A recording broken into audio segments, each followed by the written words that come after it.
Afternoon, people.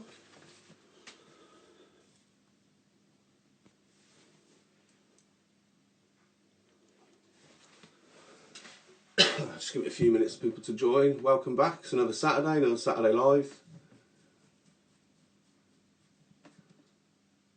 It's a net special.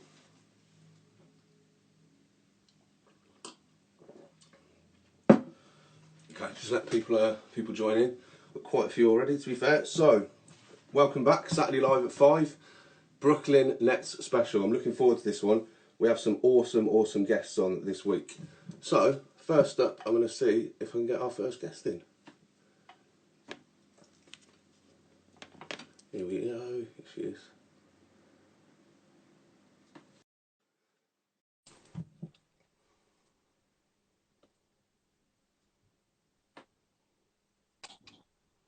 Hey, Good Rich. afternoon. How you Hi. doing? You're wearing your Celtics hat, huh? I'll take that off if I'm you representing too. That's okay. Okay. I can handle that. Excellent. Thank you for joining us. Absolutely. My pleasure. Thanks for having me. Really appreciate you coming on for us. So if you don't know, we've been doing these pretty much since the lockdown started, just to try and give the fans a bit more content. We're doing a team special. So it's fantastic to have you on as our first ever front office guest. Why, thank you. Front office is a big word. I wasn't actually in the front basketball operations office. I was on the business side, but nevertheless was definitely part of the action. Excellent. So for anyone who doesn't know you, can you give us a little introduction? Obviously I've done my research, but for anyone who doesn't know. My name is Irina Pavlova, and from 2010 to 2017, I was president of Onexum Sports and Entertainment, which was Michael Prohorov's holding company that housed the Brooklyn Nets, Barclays Center, and then a few other assets later on. So my responsibilities centered on the business side of the operations. Everything from, rebranding the team, moving to the new arena, building the new practice facility, sales, ticketing, partnerships, everything that doesn't touch players or coaches. Excellent, thanks. Originally I've done a little bit of research. Obviously, there was talk of the Nets moving to Brooklyn as early as 2003, I believe, and it was the previous owner, Bruce Ratner. Correct. And then I'm really glad I missed that part for 7 years. Fair play. And then, as you mentioned, is it Mikhail Prokhorov? Correct. Took over, and obviously you worked for his company. You also have a Stanford MBA as well. Yes, I do. And tell us, didn't you meet a player at Stanford as well, someone who played for the Nets afterwards? No, I actually didn't meet him. We didn't overlap. I'm a bit older than he is. Okay. But we definitely had that connection. Yeah, and he always encouraged me to wear a Stanford hat, but I never had one. So can you tell us what it was like? I mean, there's so many things we could talk about, but obviously from the time when, like you talked about, obviously the building of the Barclays Center. So I'm guessing you spent some time in New Jersey as well, originally. Correct. So what was like the transition process like? It was very hectic. I actually caught the very last game at the Meadowlands before the Nets moved to Prudential Center in Newark. And listen, I can't lie, it never felt like home. It felt like a transitionary stage. It was better than the Meadowlands, maybe, but it was in Newark, New Jersey. It was a pain to get to. We couldn't fill up the arena. We're giving away literally tickets for free by the train station there. And it was a pretty sorry sight. And, it was kind of tough being there because empty arenas don't have any energy. The team was horrible. So yeah, it was painful for a while. Yeah, I was reading, and they said it was very difficult to get New Yorkers to travel out to New Jersey. Absolutely. Even New Jersey people don't want to come to Newark, New Jersey. So yeah, it was tough. Okay, cool. So with the rebranding of the team, obviously that was something you were involved in a lot, and obviously the building of the Barclays Center. So just take us back to when all of that started. So you said obviously the transition period happened. What was it like being there and being that when it opened and it was moved and it was now the Brooklyn Nets? Oh, it was super exciting. And like I said, I'm really glad I missed the first 7 years of the plan to move the Nets from New Jersey to Brooklyn, because that was just mired with all sorts of legal troubles and protests and all that. So by the time I came on board, we got basically a green light to build a new arena. And then it was, any construction project, it's like you don't want to be over budget and over time, but it always comes out to the last minute. The rebranding of the team was really exciting. It was my first experience dealing with something like that, and when you see the finished product, it seemed like a no-brainer. Black and white, this font. But I can't tell you how many iterations we went through with colors and logos and the team name. And obviously, the idea was that. By keeping the Nets in the name, we are, paying tribute to the Nets history, and they do have a long and amazing history with the ABA. Yeah. And then Brooklyn, obviously, a new home, a new borough, and a new team. Yeah, it's interesting you mentioned about obviously the changing of the colours as well, because I was reading a story. There was almost something that happened when the Nets were in New Jersey. I'm sure you'll probably know about this, but there was almost you mean the Swamp Dragons thing? Yeah. I was reading something with an article with some mock-ups of some jerseys as well. So I think to be honest, Rich, first time I heard about it, I thought it was a joke, and I Googled it as well, and then found out about it. Yeah, but for a long time I thought it was just kind of some urban legend that never happened. Yeah, I think we got a better idea than the Swamp Dragons. I like what we have now. Yeah, definitely. I think the Nets have got some really good jerseys as well, like the Bed-Stuy ones that they've been rocking this year as well. What's your favourite Brooklyn vest, if you had to pick one? What do you mean, the player? The jersey. So your Oh, favorite the jersey. I think the classic black and white is still my favorite. I was never really partial to the white one, but obviously for home games we had to wear that. I do like the retro jerseys that they sometimes wear. I'll be honest, I'm not a fan of Bed-Stuy. That's You're not? Okay. No, I think that's a little too narrow for me. I would want, the Nets to reach for fans all over, New York, the state, and New Jersey as well. And I think Bed-Stuy is kind of narrowing it. Someone from the Bronx is not going to wear a Bed-Stuy jersey. True. I see your point on that. Yeah. So obviously there's the Knicks were obviously historically the team in New York for a very long time. I have to be very careful how I phrase things like this because I don't want to upset the Knicks fans either. But Knicks have had their troubles, and in the last couple of years, Brooklyn have been in the ascendancy a little bit. So, I mean, when they obviously got KD and Kyrie to sign, and DeAndre Jordan, we can't forget about him. That was a huge night, and we were covering that night of free agency. And I mean, did you see that coming? Did you think it was going to be that big? No. It's like, you hope for it, but you never really see it coming. And I'm so thrilled that Sean and Kenny, got the team to the stage where stars like that wanted to come to Brooklyn. And the fact that, it wasn't a trade, it was their decision, makes it super special. And I'm very proud of them. And always puts a smile on my face whenever I see, them shooting hoops at the practice facility with that backdrop of New York.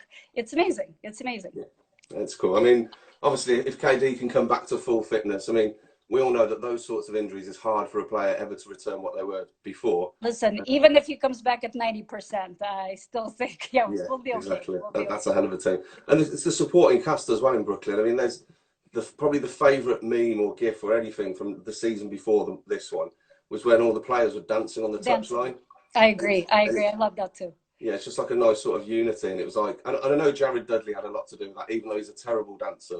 But he was sort of a bit of a glue for the team. Yeah, it wasn't about the dancing, obviously. It was about the team spirit. Exactly. And it's like now whenever, and I know that's how Sean Marks looks at it too. Whenever I watch a game, I really look at how the bench players support their teammates. It's important. And that kind of gives you an idea of, if they're really a team and one unit, or if they're like 15 guys on the roster with really not much in common. Cool. So, quick question for you. Who's your favorite ever Nets player? Oh, I knew you were going to say that. That's what I cannot pick a favorite. Okay, I've loved them all. Okay. Have you got a current favorite though? No, same thing. I cannot pick favorites. Yeah, that's probably putting you on the spot a little bit because you don't want to upset anyone. So exactly. Sorry. That's great. Do you have a favorite Celtic? See, I have trouble choosing between two. For me, it's Pierce and Garnett, but I tend to flip. Like some Well, days it's going listen, to be. I loved having them as Nets too, but I probably wouldn't say they're my favorite Nets ever. But it was definitely fun to have them for a year. They're great guys and amazing competitors. Yeah, that especially KG as well. He's got big fire in him, always did have. So, Yep. you're based in London now. That's correct, Yes, isn't I it? am. I am. Okay. And you obviously staying safe and keeping well during these crazy times. Absolutely. Staying safe and sane. Yes, and taking all the precautions. I think we have a pretty good deal here. I mean, it's not the strictest of lockdowns. As long as you're careful, I think we're fine. Excellent. Excellent. Okay, well, thank you so much for joining us today. Thank you for having me. Thank you. We massively appreciate you joining us and coming on and talking about the Nets as well. Great stuff. Thank you. Thank you. Take care. I'll talk to you soon. Take care. Bye-bye. Cheers. 2 seconds. Okay, that was cool. Enjoyed that. So this is the thing, when we do these, like, it's so cool, the diversity of guests we have. And we flick back to like when we did the Oklahoma one, and we have like an artist on showpiecing their work.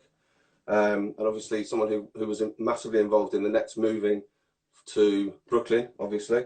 So up next, let me see if I can find him. Hopefully he's in the chat. Here we go. Right, let's see. Are you here, Matt? Got a good number of viewers on today as well. Here we go, Matt Brooks.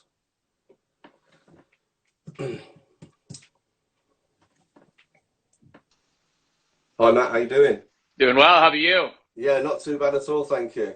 That was wonderful. I love that last one. I was tuning in the whole time. It was fun to get a whole bunch of behind the scenes stuff. So that was great.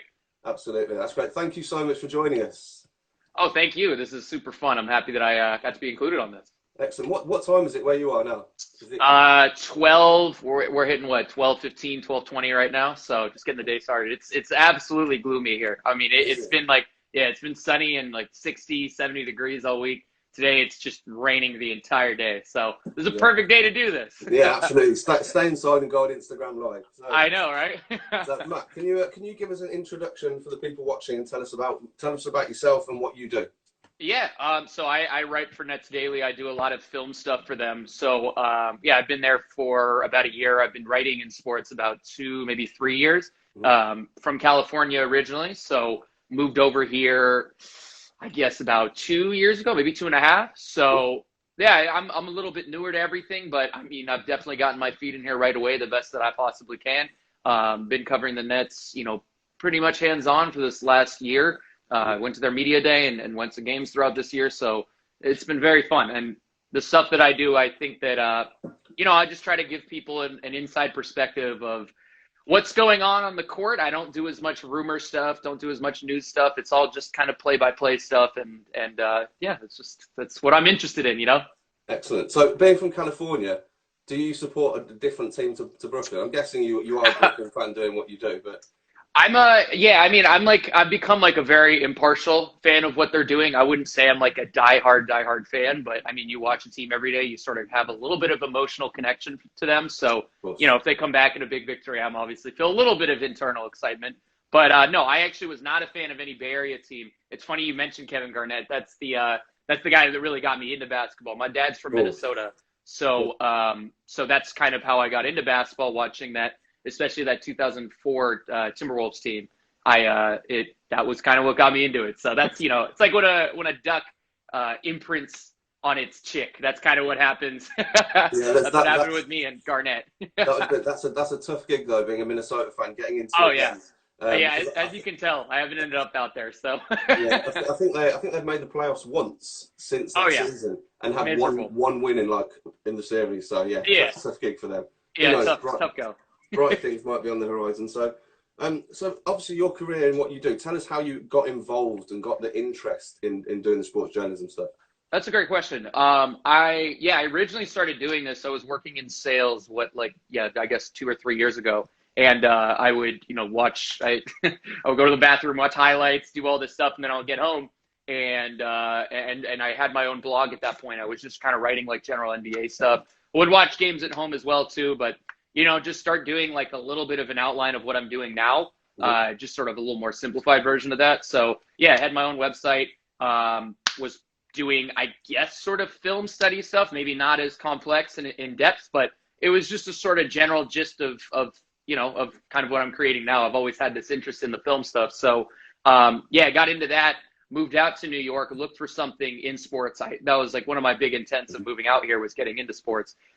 Did a little bit of social media stuff at the beginning, but, right away, even at these social media companies, I was like, hey, do you think I could, post a couple of articles on the blog? And I did a couple of those. And then, once I got my foot in with that, I decided, hey, like, let's try to do this blogging thing. Let's just make this happen. So yeah, and then that's kind of how I got into it. And then from there, it's been, I've been very lucky with the Nets, just so happens I cover this young team that happens to have a great year last year. And then, that summer they signed, Kyrie Irving and Kevin Durant.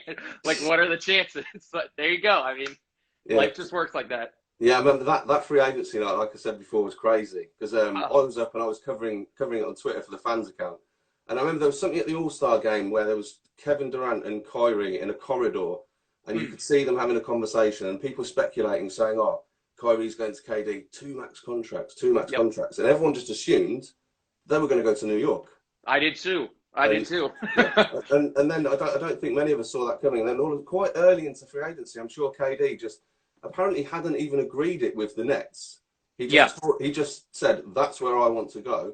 And then Kyrie announces, and then a little bit later, DeAndre announces as well. Right. So that was a mad night. And I think, obviously, I don't want to spite the Knicks fans too much, but it was another sort of twist of the knife that their closest rivals landed two players that they absolutely coveted. Yep. And it was right after the draft too, when they ended up with the one of the basically you wanted those top two picks, you end up with the third one. So yeah, I mean, I'm one of those people. I'm like, I want the Knicks to be good. This is way more fun if both teams are good. It really is. It's more fun that way. If these two teams are going against each other in the playoffs, I think that's way more exciting. So that's where I'm at. We'll see. They got to get there. So excellent. So tell us about sort of your normal day. Obviously, we're in a strange situation at the minute, but how does your normal day pan out? Tell us how you start the day, things you get up to, and. That's a great question. I've been very busy throughout this quarantine period, which is good. It's keeping me indoors, which is obviously what you want to do. But yeah, I've been very busy. I'm starting I'm a couple episodes into my own streaming show. So, of course, the film moves out into live video stuff. It's everything I do has something to do with video. So, so I've started doing this streaming show. We started out doing kind of like your typical net stuff. Coaching discussion, which never ever dies. Trades, that's one that's come up. But we started doing a little bit more of I guess like more fan content. I had Anthony Puccio on, who's my Nets Daily teammate, a really awesome guy, and he came on. We actually ranked every single Nets jersey ever. So that was a super fun project. I want to get more into that. And then from there, I think we're going to start branching out, or I am at least, and start doing stuff with guys from other teams, doing season and reviews. So it's a big project for me. I like to keep myself busy. Excellent. I did set you a little task as well in the chat that we were having. I know it's probably a bit of a tough one, because I know obviously you said you've been covering the Nets for 3 years, but I was asking you to name your all-time Nets starting five. Oh man, that's a good one. Let's see. So you have to have Kyrie and KD, I think. And I would put, are we getting like a prime Garnett? You get the Garnett that you got. Oh man. it has to be the Garnett that played in Brooklyn. Okay, so it's in Brooklyn, or is it in Jersey? Well, you can include anyone who plays for either New Jersey or Brooklyn. I think I had to throw Dr. J in there. I have to throw Johnson to get a little bit of shooting. I think that's what I would do. And then at center, I guess Brook Lopez. So I think that would be my starting five right there. Yeah, because I want to put Paul Pierce, and I especially want to put Kevin Garnett for us. But I don't know if that was the version of Kevin Garnett we're getting. Any other time I'd be like, put him in there. He's an automatic. But no, that unfortunately, I don't know if I could put him in. Fair play. Okay, quick question for you as well. Now, in the UK, we're doing loads of content. We run, obviously, NBA UK fans. We've got loads of guys, and there's girls, obviously, as well, but they're trying to start up, write articles, do bits, and just have you got any advice for any like aspiring sports journalists? Just some pointers that you can give them that might help them with what they're doing. That's awesome question, and I think a really good message.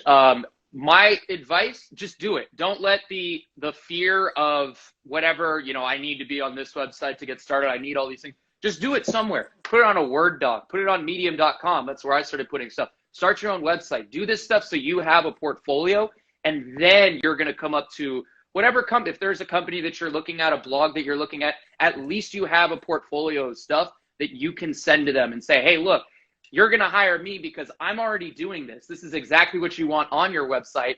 I've been doing this for however many months or weeks. And I think that that's my biggest advice is don't let the fear of getting started take over the idea of actually getting started. I think that that's the hardest thing to get over. It's with really anything. I mean, even now, like I'll have things that I'm starting where I'm like, my biggest enemy is myself with just getting started. But it's really crucial to get over, I think. Excellent. That's a great message. And I know a lot of the guys who are doing that, they tune in every week to watch these. So it's nice for them to get like your point of view on it, and that will encourage them. I know it will, because they'll just be like, that's what I've got to do. It's just keeping the momentum, isn't it? Yeah. So, yeah. Excellent. Okay, I'm gonna ask you one more quick question before we move on. So it's a bit of a controversial one, but the court this year for the Nets. Do you like it? Do you hate it? Or are you indifferent? I like it with certain jerseys. So I think that it's weird. So we did this whole big long jersey broadcast, me and Anthony Puccio, and Irina just mentioned it. Wasn't a huge fan of the bedside jerseys. I thought they popped on the court. Anything that's like contrast with that, a lighter jersey, anything like that looks great. But I do think that it inhibits them a little bit to only have certain jerseys look good.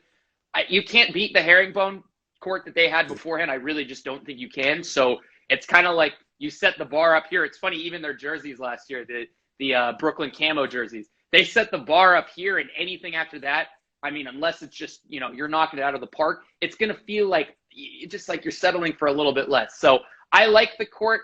I think it looked a lot better on TV, because that was my biggest worry when it first came out, was that you just couldn't see the games. But I do think that there are only certain uniforms that look good on it. And that's a little bit of something that they either need to figure out or they need to, change their jerseys to that. Yeah, because I remember I was watching the Celtics at the Nets with one of my friends around at his house. And I just remember watching it, and I was just like, it just boggled my eyes, like, because it is a strange one, and it has split a lot of opinion. A lot of people are like, oh, I can't deal with watching this. Some fans are like, I think it's great. Nets fans predominantly seem to like it, which is cool.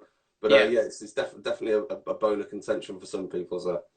Well, you also get used to it if you're watching it for 40 games versus just one. So it's like, what is this when you're watching it for the first time? I don't know. There's a couple courts, like Charlotte's court does that to me every time. They have like a weird, I believe it's Charlotte I'm thinking of.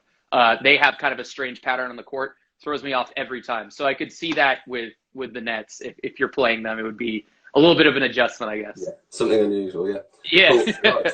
Well, Matt, thank you so much for coming on. So I appreciate, obviously, we try and rattle through these in an hour. So we'd love to have you on again in future and catch up with you and see how you're doing. But massive appreciation, mate. Yeah, hit me up. This would be fun. Cool. And stay safe as well. Look after yourself. You too. Cheers. Take care, mate. Thanks, Matt. Yep. Cool.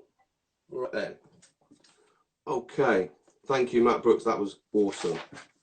And yeah, I think I wanted to ask that question about obviously the journalism, because I know there's guys out there. I'll give a shout out to Josh Roberts, as I always do, aspiring writer, and his work's wicked. So that's for you, Josh. Okay, next up. Right, here we go.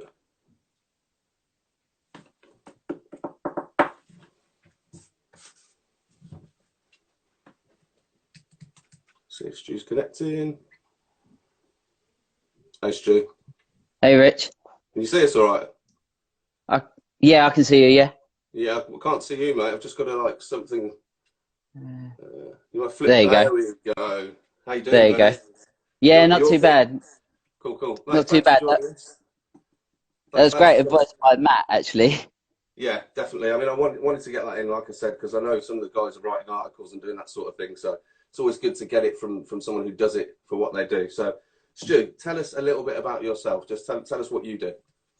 So I'm 28. I'm from Hemel Hempstead. I've been supporting Nets for about 3 years now. That all came about by sort of me and my fiance going to New York 3 years ago. Visited the Barclays Center. It was quite funny, actually, to be honest. We bought the tickets via GoGo, and actually ended up getting VIP tickets in the box, which was just above the home bench. And to be honest, I was so worried that they were going to be fake tickets, and sort of going up to the entrance and getting through and seeing the box and sort of literally right on top of the team was a sort of quite a dream come true, to be fair. So sort of, yeah, I mean, it's only been since the lockdown really that I've started Brooklyn Nets UK. So it's given me an opportunity to set it up and to be honest, actually connect with other fans and sort of, I'm a graphic designer by day. So I've been furloughed. So I've thought, to be honest, actually, I want to sort of put some designs out, you know, and sort of with Matt's advice, actually, sort of just sort of jumping at the chance and sort of not trying to sort of put that fear to side and sort of think, actually, let's just put it out and see what people think. And to be honest, the guys that, including yourself, have, you know, the reaction I've got has been fantastic on Twitter and Instagram. So I sort of, to be honest, I probably couldn't have wished for it to have gone any better, really. That's great, mate. I think you'll speak to a lot of people. I know I resonated on it on Thursday when we did the mental health live. Like the NBA UK community, it's one of the best things that ever happened to me. Like the people I've met, the respect, the acceptance, the encouragement, it's just phenomenal. Like absolutely phenomenal. And what's always really nice as well is when I see like you and Matt like doing bits together. Yeah, like, yeah. There's two fan accounts for the same team, but there's room for everyone. Do you know what I mean? Because everyone's going to offer different things. Yeah, I mean.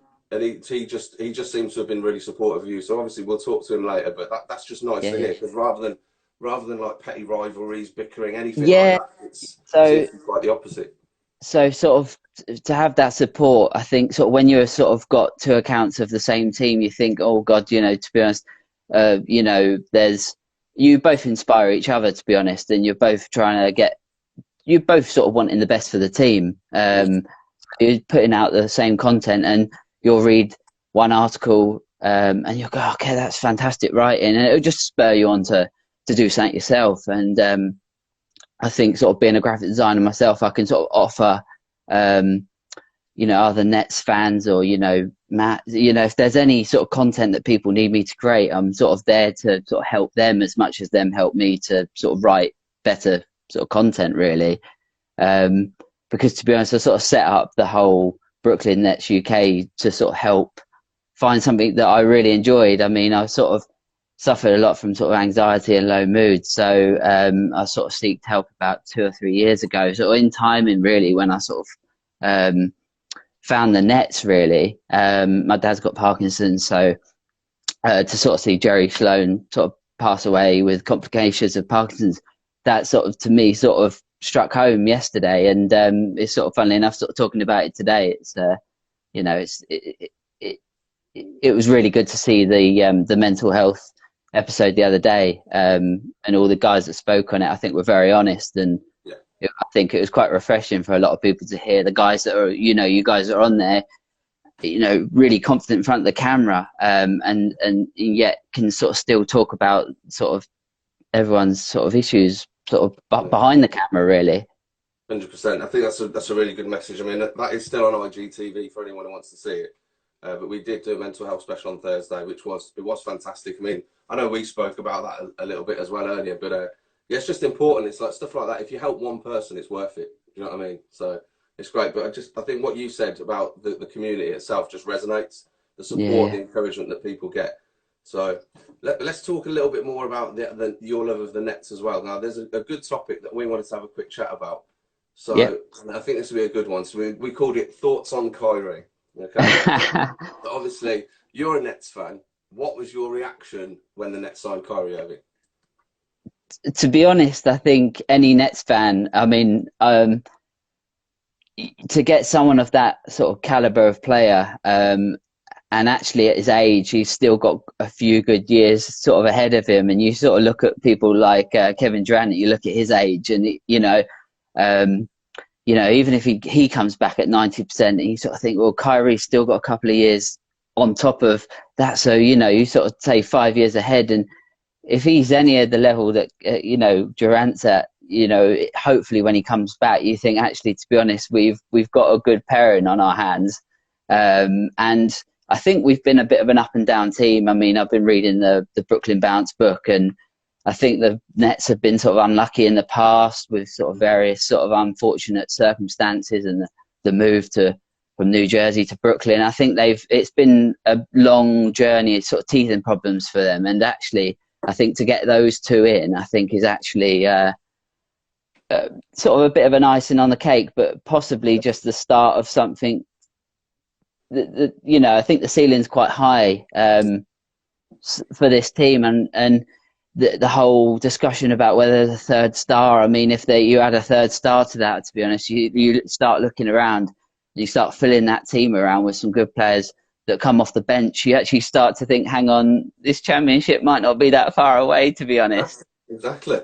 I did see something. I mean, there's obviously tons and tons of fake news, clickbait all over Twitter, Instagram, everywhere, internet. I did see something on Instagram. I scrolled past it that was something to do with Bradley Beal being linked to the Nets. Yeah, so yeah. I don't know how the salaries stack up. I don't have time to study everyone's salary caps and stuff like that, but that would be phenomenal. If you chuck Bradley Beal in there, that's a different game.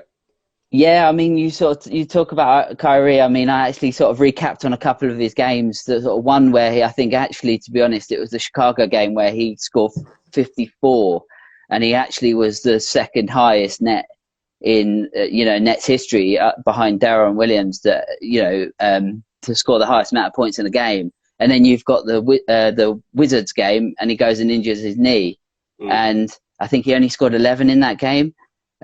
So you can sort of see how possibly he blows hot and cold.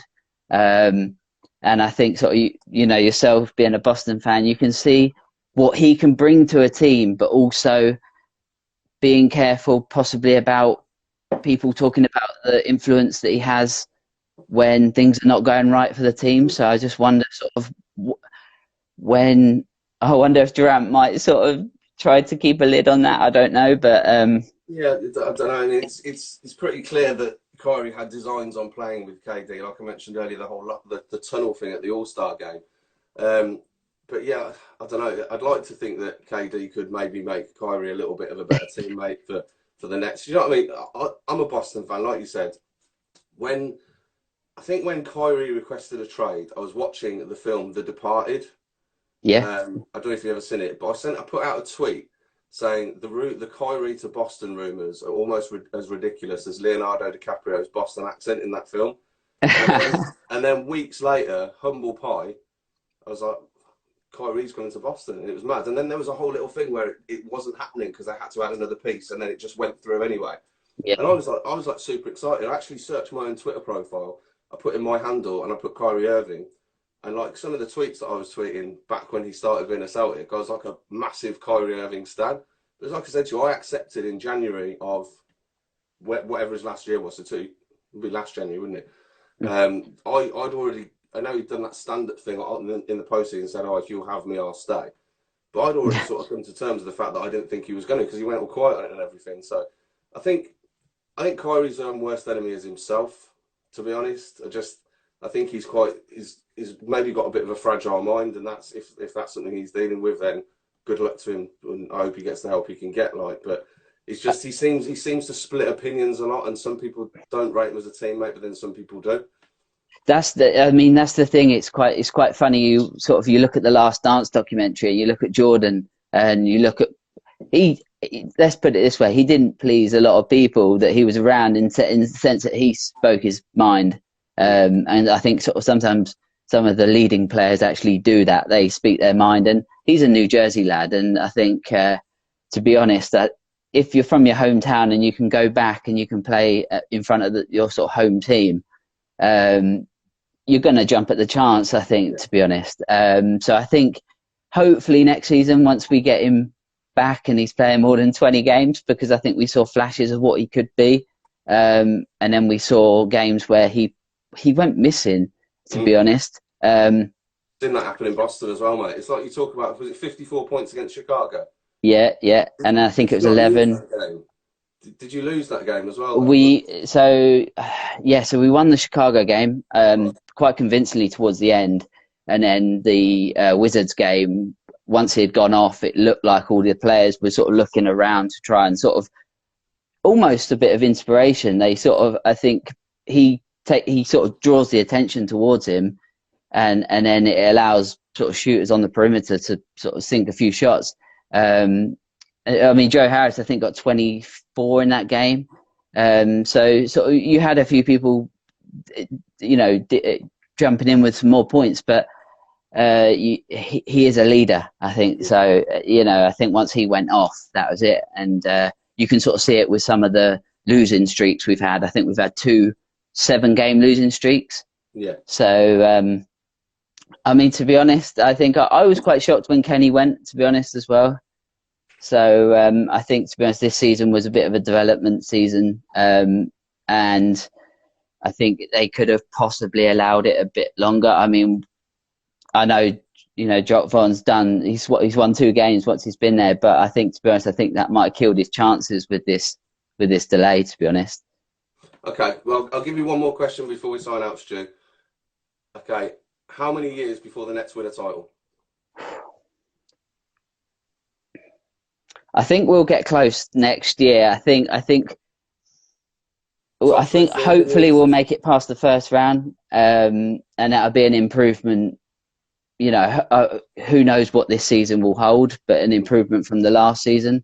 So I would say sort of 2 years. And, I'm hoping by then all sort of teething problems and they've been able to play with each other a lot more. So, and again, if the third star comes, we might be talking about next year being the year that I saw someone tweet that if we get a third star, possibly Bradley Beal, then we'll go from contenders to a dynasty. But I don't know. But yeah, hopefully within the next 2 years.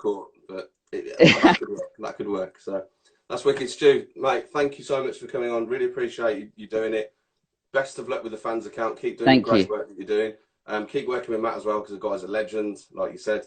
And yeah, we'll talk more in future, mate. We just appreciate you giving up your time on Saturday. Yeah, as I say, thank you very much for inviting me, and it's good to be a part of this. I'm hoping I could have been here sort of longer for the UK community, because they're a great bunch. Definitely. Agree, mate. Agree. Thanks, Stu. Take care, mate. Take care. Stay safe. Cheers, buddy. Cool. Right. Okay. Right. Next up, let's get him in. Oh yeah, just a quick shout out to Dan Healy for the t-shirt. Nice Miami Heat one. Go and check out Vice Fits. Right, where is? There we go. Okay, UK Nets fans, come on in. All right, mate. What's poppin'? Oh, you good? That's a nice jersey. Is that a Vince?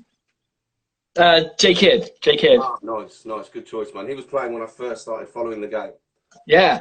Yeah, I think he just come off the back of his joint Rookie of the Year season with Grant Hill, I think it was. So, yeah, Matt, thank you for joining us, mate. As always, I'm overrunning a little bit, so we'll get straight into it, mate. So tell us about yourself, just a quick intro. Matt from sunny Swindon, 32. Yeah, and I run UKNetsFans.com. We're also on Twitter and we're on Instagram at UKNetsFans, so give us a follow. Excellent. Okay, how and why did you start supporting Brooklyn Nets? So always been into basketball. I had like cool older cousins who were into basketball when I was just like a little toe rag running around. So sort of got into that. I had basketball games on my N64, so that's going back some. So played it at school, obviously, and then yeah. So I kind of in 2012-13 season, I was like, right, I'm gonna start getting back into this properly. Start following a team, and the Nets were a new team on the block. So yeah, I was like, cool, that's me. Win, lose or draw, this is me. And yeah, and here we are. Excellent. That's cool, mate. I've heard some great reasons before, but that's a solid one, mate. Just like you pick your team, you went with it. So that's it. The Jay-Z connection didn't hurt either, It's just a very cool team to be getting on board with, That's absolutely right, mate. So tell us about your favourite. I know you've been to a couple of games in Brooklyn. So tell us about what that was like as an experience for you.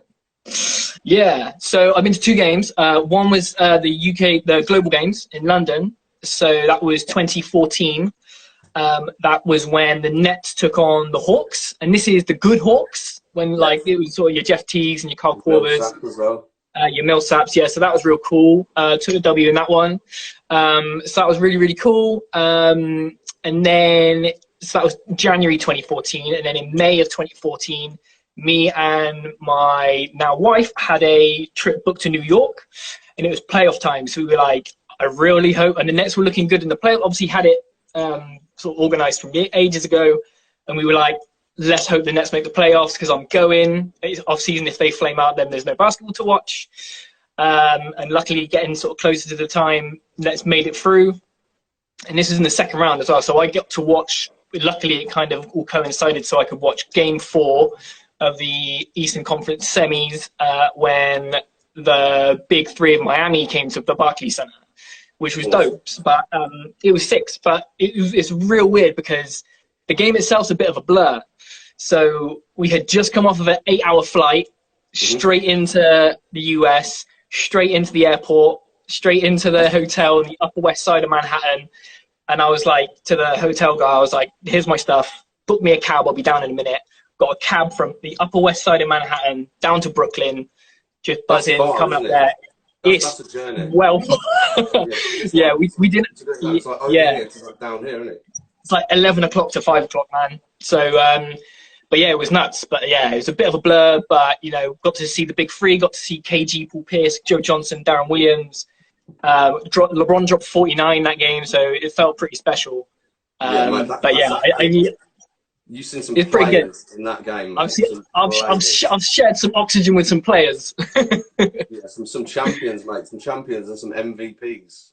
That's it. Some Hall of Famers, man. No, mate, I love the dedication. It's like literally fuck your luggage at the guy at the hotel and go get me in a car. Honestly, it's just like keep the meter running, mate. I'm going. Brilliant. Okay, so we'll talk about the fans account as well. I mean, you probably see the comments down here that are dropping. Just God tier fan account. Matt put 200 words into it. Just real high praise for you, mate. And I'll echo that. Like, do you know what I mean? You're one of the nicest guys on the scene as well, mate. You're always positive, always bubbly. Thanks, not throwing any shade, anything like that. So what made you want to start doing it? So by day, I work in social media marketing. So like dicking about on Twitter and on Instagram is fun for me. I guess with a lot of people in the UK, like in basketball, it's pretty niche still, or was sort of back in the day. And it's like, you can't just chat to your mates about it because not all of them kind of watch and all that kind of stuff. So it was kind of a nice place for me to kind of just vent all my fandom, if you know what I mean, and just chat to other people, even if it's kind of behind a screen. It's just nice to kind of talk to people. And then actually it's you guys that got me doing the fan site itself, because I remember it was last year, July last year, I want to say, and you guys shared a big image of all the NBA teams' logos, and they were like, who's following their UK page for their team? And at that time there was no Brooklyn Nets one, at least active anyway. There were some that kind of flared up and went, but there was nothing. And I said to you guys, I was like, can I get away with starting one without looking like a bandwagoner? Because this was like a week after the KD and Kyrie signed. And I was like, I've missed it in. I'm just going to look like an absolute knobhead. But it was the Boston Brit, and it was the Denver guys, and it was you guys, and it was G-Shack, just saying, do it. It'll be the best thing you ever do. Get involved, mate. It's dope. We'll get you and we'll support you. And I did it.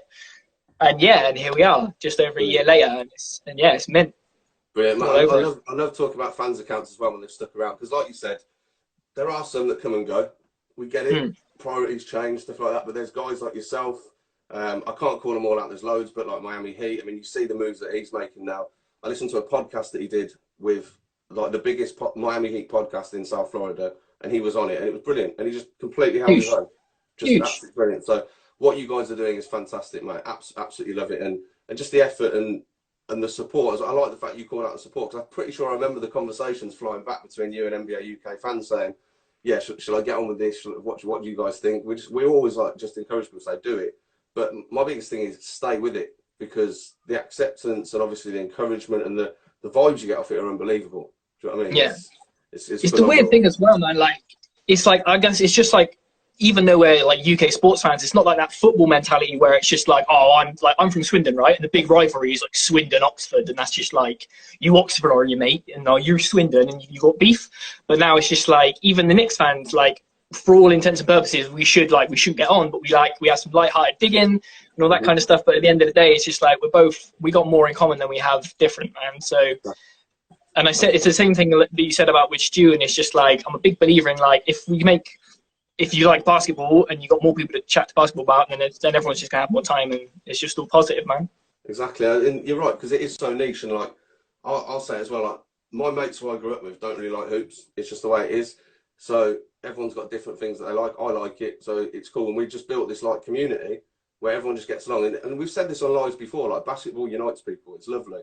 And whereas you go to football, I don't know, it might be different in America, like if you're out there and you've got it all the time, but you go to football over here and people want to kick each other's heads in. Do you know what I mean? We get a load of people together in Birmingham for a watch party, and there's people all supporting different teams. They just want to sit and have a drink and watch the hoops with people who like basketball. So, hell of a community, mate. And your account is fantastic, mate. Absolutely fantastic. So, I'm going to set you a really, really quick question. Yeah.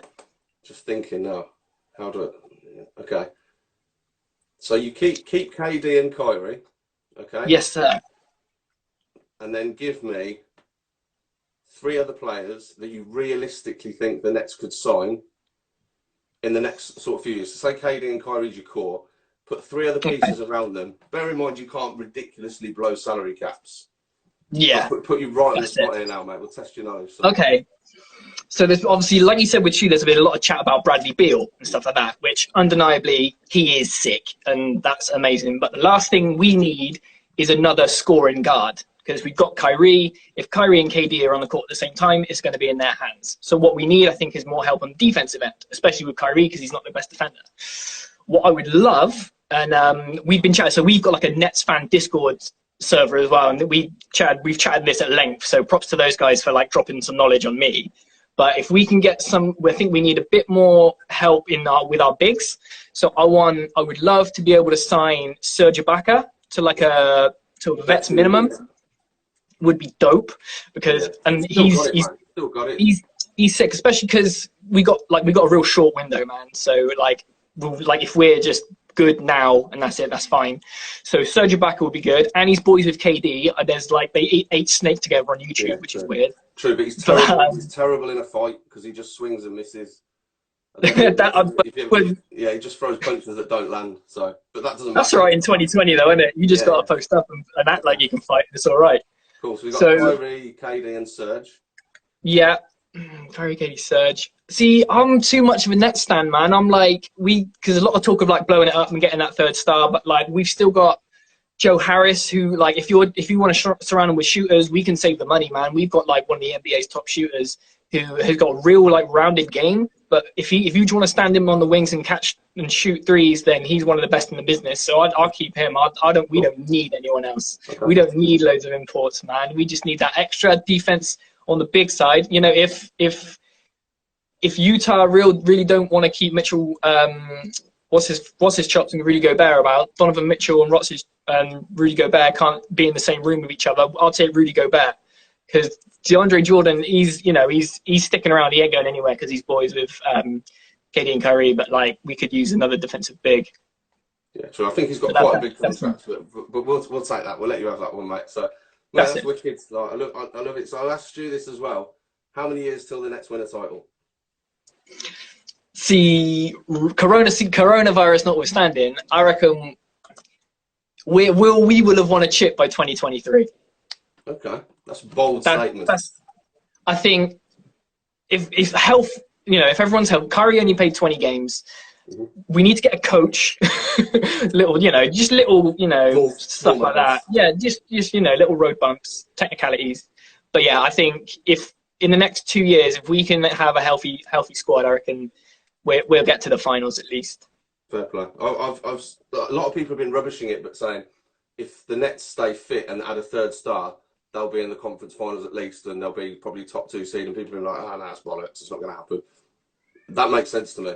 Because the East, the whole East-West is like the East is weak thing. I don't agree with that necessarily, but I think the Nets have a very good foundation. We have to see how KD comes back. That is a huge We're factor. deep though as well, man. People kind of do discount our depth as well.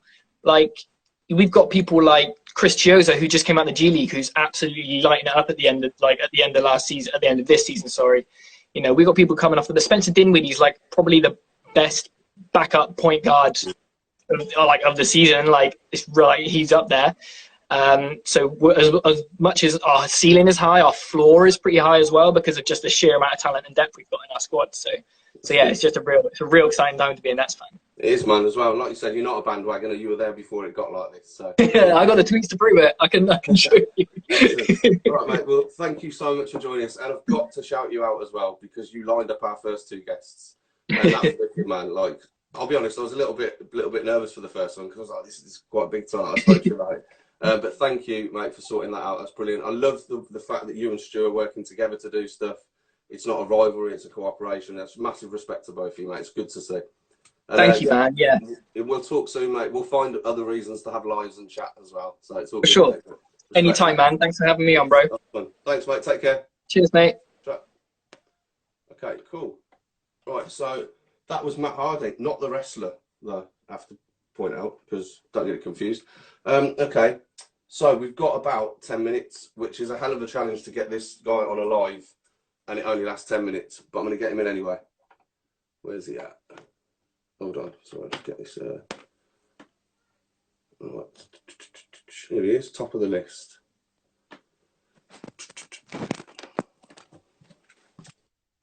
Hello. Digs already. Mate, it's all love, you know that. How you going? Thanks for joining us. How's your sunburn? Yeah, it's all right. It's going well. Excellent. And what about Shaniqua? Has she moved much today? To be honest, I've been prepping for today. You know, I've seen the caliber of guests that are coming on, and knowing that I was going deep at the end, I had to do a bit of practice. So I haven't seen where she's at, but hopefully she's doing all right. For anyone who doesn't know, Shaniqua is Elliott's pet gecko. Is she probably a gecko? Well, like a lizard, isn't she? It's next door's lizard. Yeah. And she basically doesn't move all day. Lazy. Okay, so Elliott, tell us quickly introduction about yourself.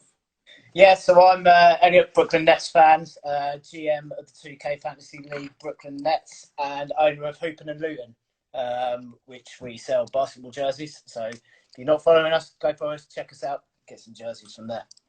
Excellent. Yeah, I will fully advocate that. Hoopin' have got some great stuff on there, and my man's got hopefully a vest for me at home as well. So we know you're out in Spain at the minute because obviously you got isolated out there, so you're still stuck there for a little while. So, but tell us, mate, how did you get into basketball? Initially, would have been Space Jam. You know, I was sort of around 10, 11 years old when it came out, and every time I see that, I kind of get a bit back into it. I've never got into it much in school, being probably classified as a midget. It wasn't really to any of my strengths. I also, my first memory of basketball too was watching a dunk contest on a VHS tape. And the reason why I loved it was because Spud Webb was on there. So seeing a guy, such a small guy, just being around these giants, but being able to dunk a ball, you know, it was incredible. So that's something which always stuck in. I've always liked and looked on the edge of it. But when I came out to Spain, so about three and a half years ago, loads of it was on the TV. You know, basketball's big out here, and there's a lot of courts about. So I started playing a bit of ball, let off a bit of steam because there's not much else to do around there. So yeah, got back into it and then started watching it on TV, and got more and more into it. Kind of tied into, you know, loving the jerseys and then getting more involved, starting to understand the game a bit more. I'm a massive sports fan anyway, so any sports I love and will get into it and get involved in it. And then, like I said, just started liking it more and more. Okay, and I know you've got just over your shoulder my favourite ever Nets jersey. That blue one is absolute flames, mate. I love that. Yeah, my aim is to have the best. You know, I've only got about 6 or 7 here, but I'm up to about 30, 35 Brooklyn Nets jerseys. My aim is to have the best Brooklyn Nets jersey collection in the UK. So these are all personal. The world, so mate. Go for the world. Yeah, absolutely. Excellent. Okay, and obviously, like, why Brooklyn? Why the Nets? Well, I was deciding to pick a team once I started getting into it, and I was kind of thinking I've been around the world sort of traveling, and I've never been to New York. Never been to New York, so I was thinking I can't support the Knicks because I like to think that I'm a little bit different. I'm probably not in the slightest, but in my mind, without knowing too much about basketball, Knicks were the ones which everyone goes and supports.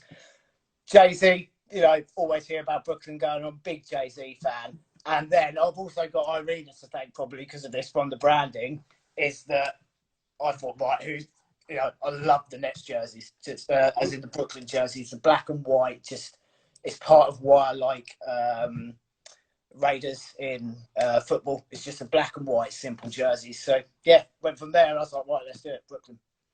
Excellent, mate. Excellent. Yeah, that one you've got on now, I know we talked a lot about this in the group chat. That's divided some opinion, hasn't it? But I don't know. I'm still not sold. Like, I think you're rocking it a lot better than I would because like you've got a Spanish tan and I'm like pasty white Irish skin, and it would just make me look transparent. Yeah, I think it's good lighting. Do you know what? I've said it. I did a jersey review of it of when it came out. I bought it because it's hideous. I thought it was disgusting. I don't get it. It's quite interesting actually to hear the other guys say that they don't really like the bed-stuy. They don't get it.